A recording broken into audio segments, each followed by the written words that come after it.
Oh, it's raining outside. It's pretty, oh, no, it's not. Oh, yes it is. Hello world! I don't know how to swim. I haven't had a paying job for longer than 6 months. I don't know how to fix the aperture on my camera. And honestly, I don't really know how to parallel park. But what I am good at is being a professional student. That's right, I get paid to not know what I'm doing. And that's hardly a joke. But in all seriousness, I've kind of been a student since I was 11 months old. Preschool started pretty early in China, and my parents were busy bees.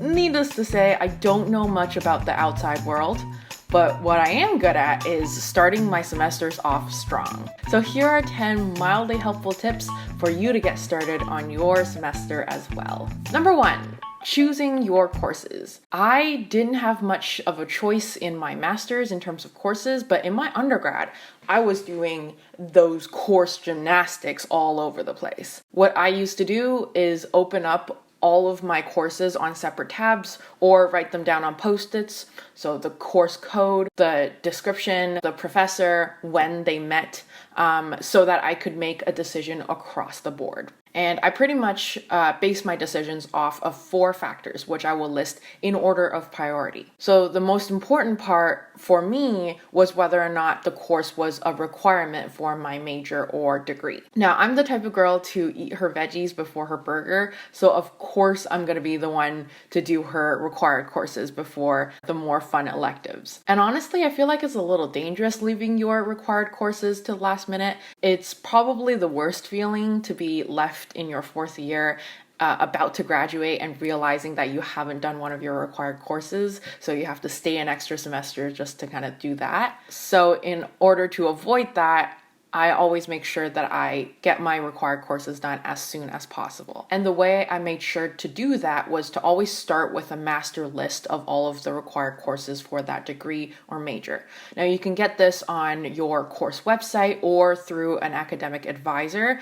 Sometimes you have to kind of sit down with them for a one-on-one just so they can help you figure out what your degree looks like. But it's super important to get that master list early on so that you know how your semester fits into the rest of your degree and you're not missing out on anything super important. My second factor is your personal schedule. In undergrad, I was a commuter student and I was on the bus 3 hours a day. Minimum. And honestly, the bus schedules ran my life. Now for you, it might not be a commute or buses, but it could be, your significant other. Maybe you have kids even. Whatever it is, we all know our schedules the best, and there's always some kind of caveat that requires us to take classes at specific times during the day. And honestly, besides your required courses, that's the most important part because you want to make sure that your course schedule works with your own lifestyle in order to avoid burnout or just not being able to fit everything you want into your day.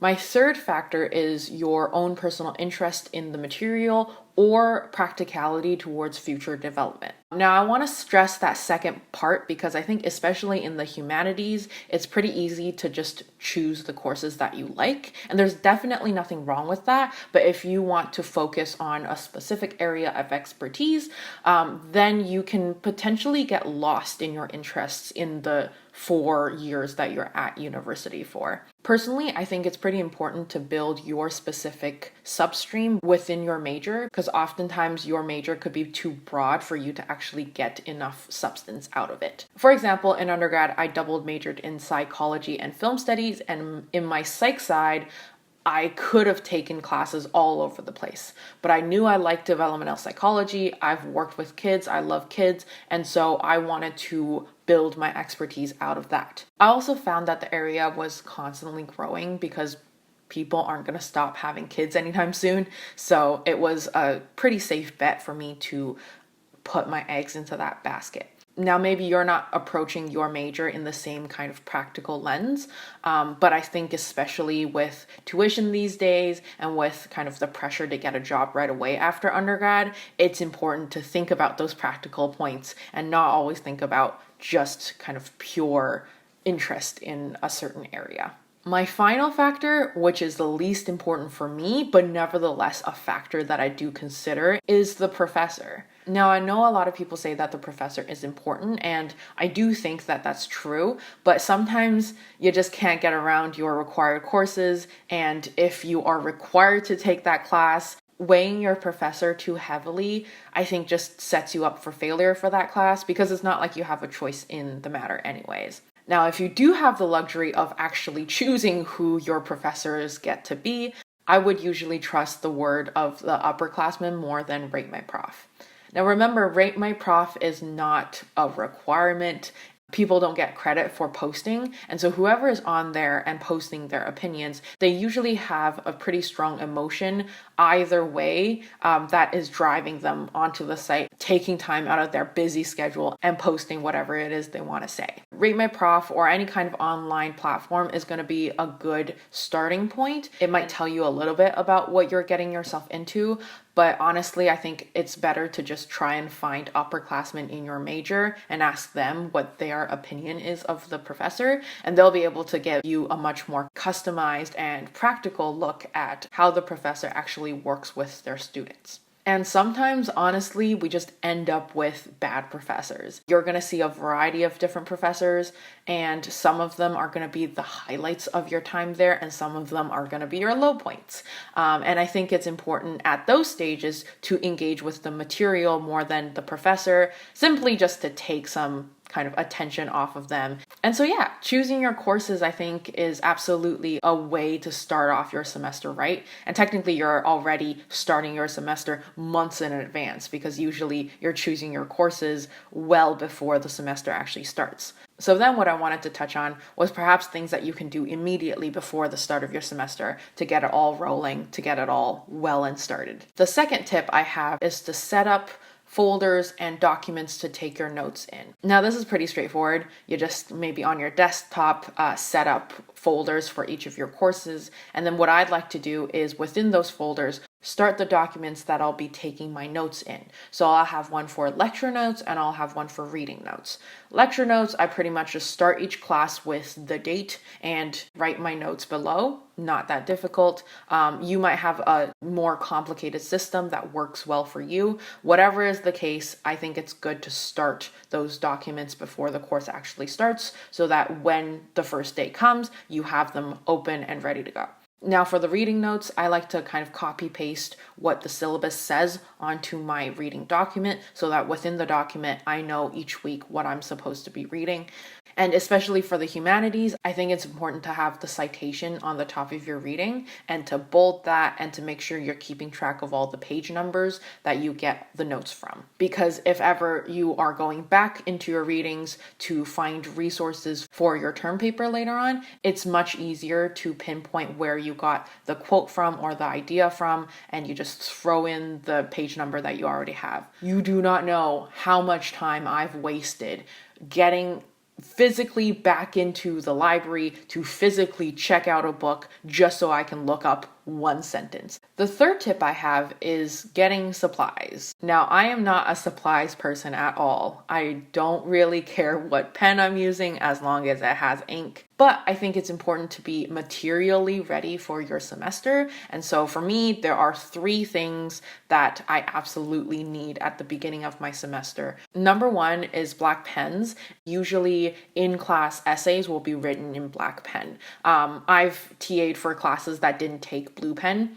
I don't know why, but that's just kind of a thing that happened. But honestly, right now, a lot of us are taking classes online, so who knows if you even need any of this. The second thing that I need is the most essential, and that is a planner. So this is my planner bullet journal. It is the something 1917. It is the basic bullet journal that like every YouTuber has. I like it because I've used weekly planners before, and I don't like weekly planners for some reason. It just kind of doesn't work with my brain. I like to have a monthly spread, and so this has kind of helped me customize what I want in my own planner. Hopefully I'm gonna do a bullet journal video soon. I kind of did one and it came out really ugly, so I'll go back and do another month. A lot of schools also give out free planners. My undergrad famously gave them out in the courtyard at the beginning of every year, so you can get that. Or if you can't,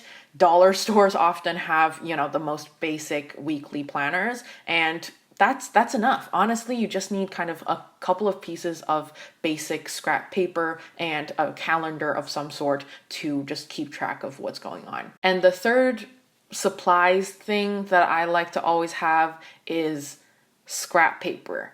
I know it's kind of a weird one, but hear me out here. As we've previously covered, I do all of my lecture notes and my reading notes on a computer, which means that I want to be able to consolidate all of the necessary notes that I have on those couple of documents. So I'm not having way too many things all over the place. That being said, I think there's something really useful, especially in brainstorming or memorizing, to physically write out certain things. And in those cases, it's useful to have a couple of scrap pieces of paper, and I put it in a kind of a tiny little folder like this. Again, something your school likely gives out for free, just so that you have all of your stuff in like kind of one place. The fourth tip I have is to try and find your syllabus ahead of time so that you can transpose it onto your planner. Hopefully I'm going to do another video all about the bullet journal and how I plan out my courses, but pretty much the TLDR of it is to just mark down the important due dates you have for each course, and if you have the space, to also write down the weekly readings or the weekly assignments that you have, so that you can just kind of tick it off as you go. And early on, you'll be able to see the entirety of your course so that you're ready to go and you can plan for the rest of your semester. And this leads to number 5, which is putting your personal routine in your planner as well. That means scheduling time for your exercises, scheduling time for meal prep. When I was in high school, I only used my planner for academic stuff, and I realized that I am someone who's very good at sticking to what they have in their planner, and it ended up being that my planner ran my life without having any kind of personal time scheduled for myself. And this is not just kind of time to relax or whatever. It's time to cook your meals. It's time to do your laundry, to do the basic life human things that we all kind of need to do. Of course, I didn't stick to this schedule all the time. I plan to have a workout every single day, and that really didn't happen towards the end of any of my semesters. But there is a saying that if you write something down, or if you tell someone that you're going to do something, that you're more likely to stick to it. So that's where my brain is at when I'm trying to write down all the things that I need to do for myself, because then maybe I'll actually do them and not spend all of my time working like a crazy person. The 6th tip is to not get your textbooks right away. I think you really don't know what you're gonna need until that first day of classes, when the professor explicitly tells you what you need for this class. So I got this monstrosity for an elective class in theater, and it cost me 325 Canadian big ones. Let's just think about that for a second. That's a new camera, and I still have it. So I was never able to get rid of it. I was never able to resell it. And the worst part of it was that all of the plays that were in that book could be found online for free. So don't be like me. Don't spend hundreds of dollars on a book that you absolutely do not need. Wait for the first class, figure it out.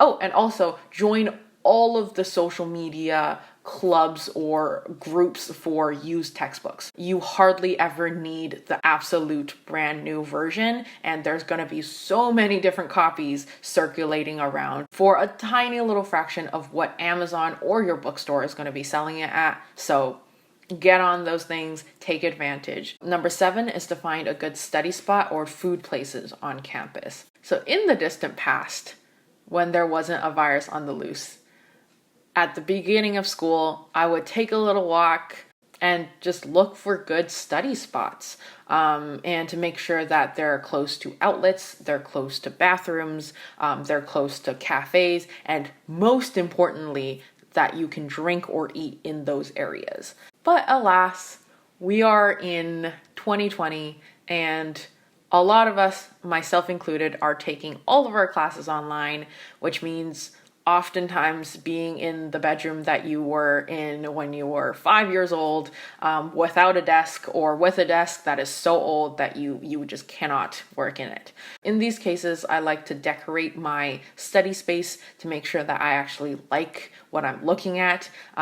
You'll see the little fairy lights in the back with some nice postcards and stuff like that. I have pictures up. I make sure that I have a clean area for me to study well in. Whatever is the case, I think it's absolutely important for you to make the area that you want to study in livable and breathable and good for you, so that when you actually start studying, you want to be in that space. The 8th tip is, once classes have started, it's usually a pretty good idea to reach out to other people in your cohort, and particularly your course itself, so that you have a course buddy. And that was probably pretty difficult during COVID. I don't know how it'll work out for me this semester. I'll figure it out and report back. But previously, what I used to do was, if I'm going into a course that has none of my friends, that I don't know anybody in, I'll just kind of go into the lecture hall, find someone that looks like they're not saving a seat for someone else, and ask them if I'm in the right place. And if they are like, yeah, you're in the right place or in the right course, then maybe, a bit of small talk, a bit of back and forth, get their contact information, and boom, you have a course buddy. Honestly, you don't have to be best friends with this person, but you do need their contact information, because likely you'll be talking to them more than your actual best friend. And honestly, I wouldn't feel too bad about quote unquote using this person, because likely they know that they're a course buddy and that they're also treating you as a course buddy, and it works out. Again, probably very difficult in a Zoom session. You can't really sit beside anyone. The 9th tip is kind of a weird one, but it's cleaning or chilling or having fun the weekend before your semester starts. I rarely chill and have fun, so I clean because I like to start my semester off with a clean space, so that I don't have to worry about cleaning when school starts, when I get busy. It doesn't have to be cleaning. It could be chilling. It could be doing something very summery, so that you forget about the fact that you're starting school on Monday. Then I feel like there's a clear switch on for when you do actually start your courses, and it doesn't feel like you've kind of been working for the past week or however long you've been prepping your semester for. And my final tip is the most drastic. I genuinely don't think it'll work for everyone, but it has more or less worked for me for the last couple of years that I've been in school, and that's to take the school day as a full work day. 8 hours, you can have a lunch break, you can have your coffee breaks, but you are more or less working throughout the day as if you have a full-time job. I think it's super tempting for university students to think that your hands-on time in the course itself is the only time you have to be working or on. But in reality, 90% of my work, I would say, is outside of the classroom. So it's really important to schedule those times out so that you can get all of your work done in a scheduled kind of set period of time. And that kind of starts on day one. If you front load your semester and make sure you get a lot of things done at the very beginning, even though it looks like there's not much to be done, you even out the amount of work you have later on. I usually think that university syllabi are designed as an ebb and flow of work. So 1 week you'll have 4 or 5 hours of work and you are done, you're free to go for that week. And others, you have 40-hour work weeks for 3 of your courses because they have midterms back to back next week. In order to minimize stress in those crunch weeks, some stuff can get done beforehand, especially if it's weekly assignments like discussion posts or readings. If you have all of those regular stuff out of the way, then those crunch weeks will be only dedicated to whatever special big project that you have coming up. Obviously, this kind of workday thing is only a mentality. There's times when I slack. There's times when I go for a workout in the middle of the day. There's times where I go home at like 2 p.m. and I just just like chill for the rest of the day. It's not a stringent rule, but I think it's a good mentality to have, especially at the beginning when you still feel like, oh, there's not much to do and I can still kind of just chill. Time really runs away from you, especially at the beginning of the semester, and there's a lot of prep work to be done if you don't want to be super stressed out during those crunch weeks. So I urge starting on your work earlier and evening it out so you have kind of a regular work day every day instead of no work days for like a month and then like no sleep for another month. And yeah, those are my 10 tips to start off the semester on the right foot. I think the absolute most important thing, though, is to recognize that none of this is going to be perfect, that there is no perfect start to the semester. I think right off the bat, there's going to be things that you overestimate time for. There's going to be things that you underestimate time for. There's going to be paperwork that takes way too long. There's going to be parts of your routine that you realize doesn't actually work with your schedule. Honestly, I'm really jealous of people who have had the same routine for 10 years and find that it works perfectly for them. But at the same time, they're jealous of me for being able to hit the refresh button every couple of months and try something new.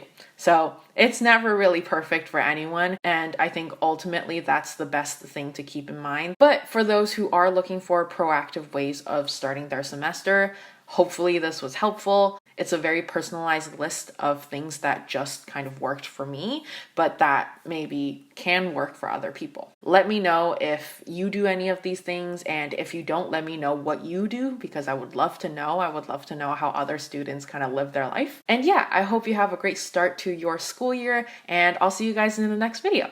Bye!